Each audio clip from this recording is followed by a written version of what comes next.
एकीकडे मोदीजी देशाचे नेते, दुसरीकडे देवेंद्रजी आपले नेते, या दोघांच्या जोडीच्या माध्यमातून महाराष्ट्रामध्ये आता पक्ष पुढे जातोय। आज महाराष्ट्रामध्ये मी परवा बघितलं, जवळपास 42 लाख अधिकृत कार्यकर्ते या पक्षामध्ये काम करतात आहे। ही आपली जमेची बाजू आहे। 27 लाख कार्यकर्त्यांनी नमो ॲप डाउनलोड केलाय, 14 लाख कार्यकर्त्यांनी सरळ ॲप डाउनलोड केलाय, 97,100 बूथवर अधिकृतपणे बूथ अध्यक्ष पक्षाचे आहे, जवळपास 88,000 बूथवर आपल्या 11ची समिती आहे, 11ची सक्रिय समिती आहे।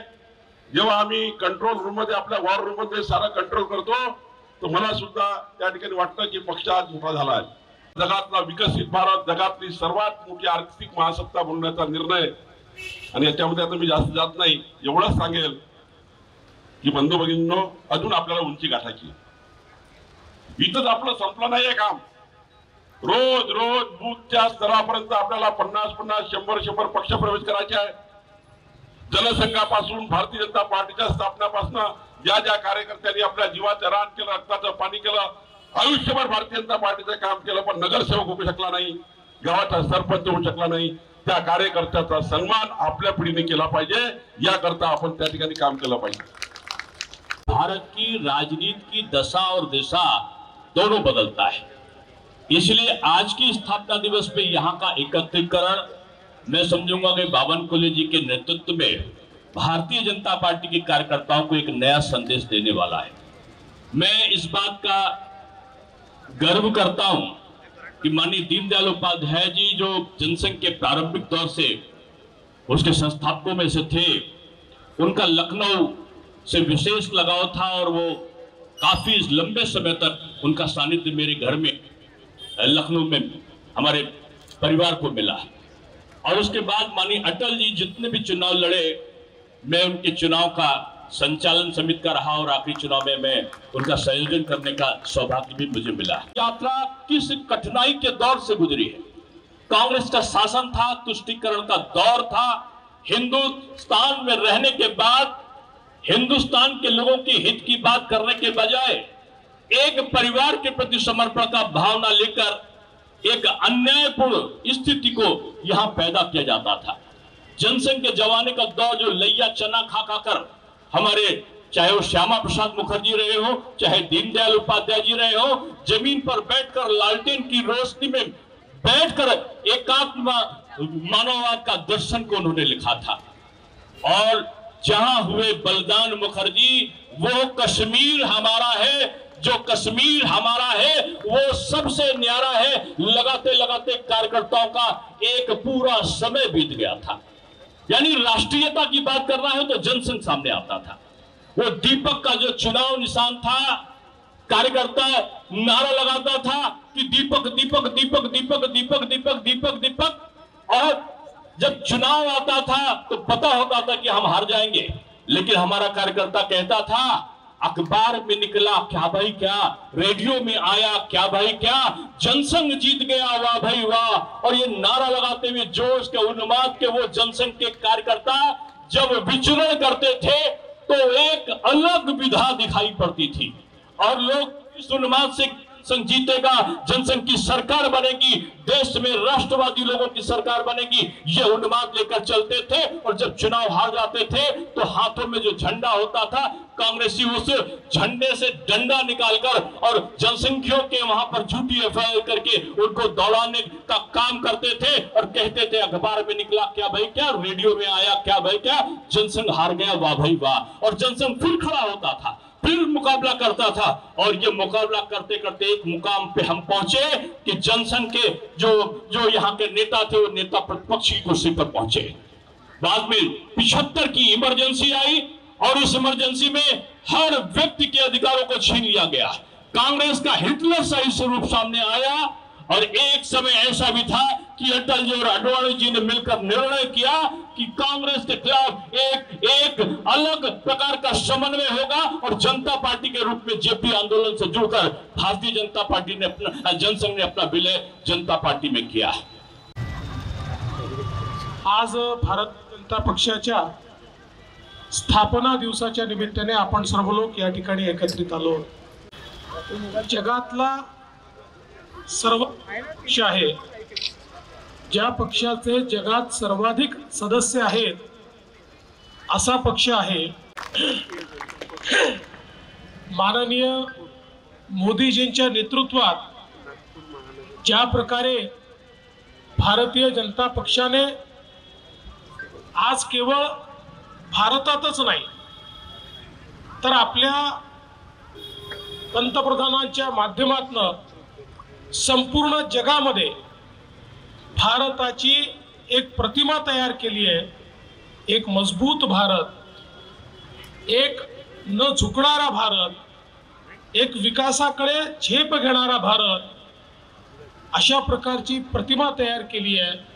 मला असं वाटतं की एक कार्यकर्ता म्हणून आपल्या सगळ्यांना त्याचा अभिमान आहे। जनसंघाच्या रूपाने आणि आता भारतीय जनता पक्षाच्या रूपाने देशाच्या इतिहासामध्ये एकच असा पक्ष आहे, राष्ट्रीय पक्ष, की ज्या पक्षामध्ये कधीच उभी फूट पडली नाही। आपण देशातला कुठलाही पक्ष जर ठिकाणी उचलला तरी त्या प्रत्येक पक्षामध्ये कधी ना कधी उभी फूट पडली।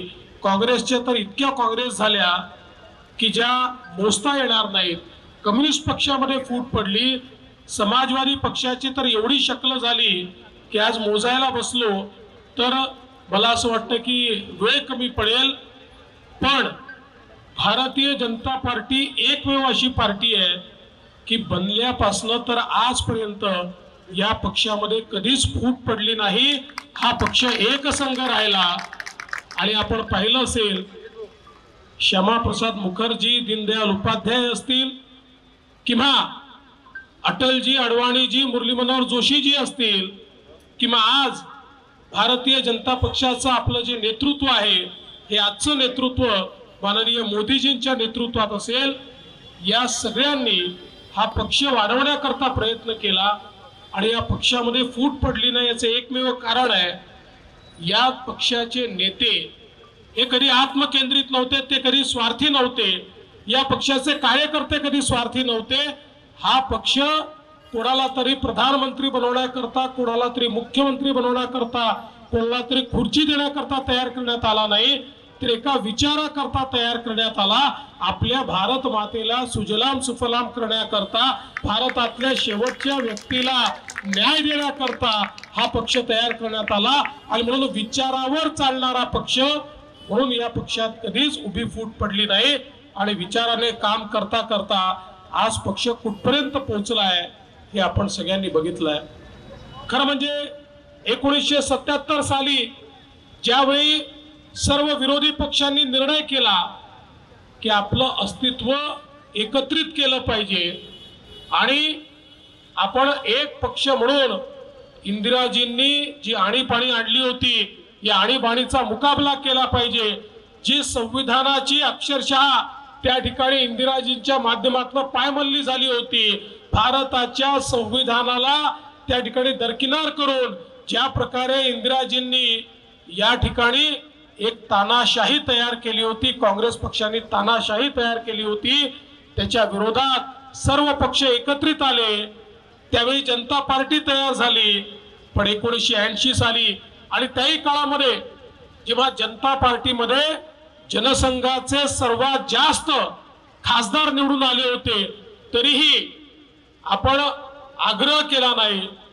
मोरारजी भाई देसाई यांना प्रधानमंत्री करण्याकरता आपण मदत केली। पण 1980 मध्ये ज्यावेळेस जनता पार्टी फुटली त्यावेळेस पुन्हा आपला जुना जनसंघ हा भारतीय जनता पक्षाच्या रूपाने उभा राहिला आणि त्यानंतर श्रद्धेय अटलजींनी आपल्या सगळ्यांना कल्पना आहे की मुंबईमधनं घोषणा केली की या पश्चिमी सागराच्या किनाऱ्यावर उभा राहून मी भविष्यवाणी करतोय कि अंधेरा छटेगा, सूरज निकलेगा और कमल खिलेगा। आणि हे जे अटलजींनी सांगितलं होतं लोक या पक्षाला हिणवायचे। स्वर्गीय श्रीमती इंदिराजींच्या हत्येनंतरच्या निवडणुकीमध्ये एक सहानुभूतीची लाट आली, केवळ 2 लोक आपले निवडून आले। लोक म्हणायचे पर्याय म्हणतात कोण, ज्यांचे लोकसभेत निवडून आले 2, अशा प्रकारे आपल्याला हिणवलं जायचं. त्या 2 पासनं 302 पर्यंत भारतीय जनता पक्षाचा प्रवास हा कार्यकर्त्यांच्या माध्यमातून या ठिकाणी झाला. आणि याच्यामध्ये अटल बिहारी वाजपेयीजी यांच्यासारखं एक नेतृत्व ज्यांनी 6 वर्ष या देशामध्ये प्रधानमंत्री म्हणून काम केलं आणि त्यांची 6 वर्ष जर आपण पाहिली तर देशाच्या विकासाची मुहूर्तमेढ, आधुनिक भारताची मुहूर्तमेढ ही अटल बिहारी वाजपेयीजींनी या ठिकाणी टाकली. आपण बघतो गोल्डन क्वाड्रिलॅटरलचे हायवेज असतील, प्रधानमंत्री ग्राम सडक योजना असेल, अणुस्फोट असेल, या ठिकाणी सर्वात जास्त विकासाचा वेग असेल, सगळ्या गोष्टी अटलजींच्या काळात आपण पाहिल्या. पण त्याला कळसाकडे नेण्याचं काम जर कोणी केलं असेल तर ते देशाचे प्रधानमंत्री माननीय नरेंद्र मोदीजी यांनी केलं. आणि मोदीजींनी सबका साथ, सबका विकास, सबका विश्वास, सबका प्रयास हा मंत्र देऊन भारताला जगातला एक प्रमुख राष्ट्र म्हणून या ठिकाणी तयार केलं. आणि म्हणून बंधू भगिनींनो, या स्थापना दिवसाच्या निमित्ताने भारतीय जनता पक्षाचे कार्यकर्ते म्हणून आपल्या सर्वांना एकच प्रण करायचा आहे. समाजातला जो वंचित आहे, शोषित आहे, शेवटचा व्यक्ती आहे, याच्यापर्यंत विकास नेण्याची जी प्रक्रिया मोदीजींनी सुरू केली आहे, त्या विकासाचे शिल्पकार आम्ही असणार आहोत, त्या विकासाचे सैनिक आम्ही असणार आहोत. ही जी विकासाची आणि विकसित भारताची यात्रा सुरू झाली आहे, या विकसित भारताच्या यात्रेमध्ये भारतीय जनता पक्ष हा सैनिकाच्या रूपाने त्या ठिकाणी काम करणार आहे. आपण सगळे नशीबवान आहोत की आपल्याला मोदीजींकरता काम करायला मिळत आहे. विकसित नागपुर का सबसे भरोसेमंद hospital Kale piles laser hospital. हमारे यहाँ आयुर्वेदिक व लेजर से उपचार होता है. Anal fissure, anal fistula, piles, kidney stone है, ओबेसिटी से परेशान है, वेट लॉस करना चाहते हैं, पीसीओडी एंड मेंस्ट्रुअल प्रॉब्लम्स, महिलाओं में अनकंट्रोल्ड यूरिन का प्रॉब्लम है और वजाइनल रिजर्वेशन करवाना चाहते हैं, अपने चेहरे पर असमयी झुर्रियां, त्वचा पर काले दाग आ रहे हैं, अर्थराइटिस प्रॉब्लम्स जैसे कि कमर या घुटनों का दर्द, बालों का झड़ना, असमय सफेद होना, सीने में जलन, पेट फूलना तथा एसिडिटी पर सफल आयुर्वेदिक उपचार, ये सब प्रॉब्लम्स आप झेल रहे हैं तो अभी आए नागपुर के सबसे सस्ते hospital Kale ayurvedic piles laser hospital में, जहां आपको मिलेगा सब समस्या का निवारण. और address Kale ayurvedic piles laser hospital, Umred road, Dighori bus stop के पास, दिघोरी, नागपुर. और कॉन्टैक्ट नंबर 7558387079 और 9423105824.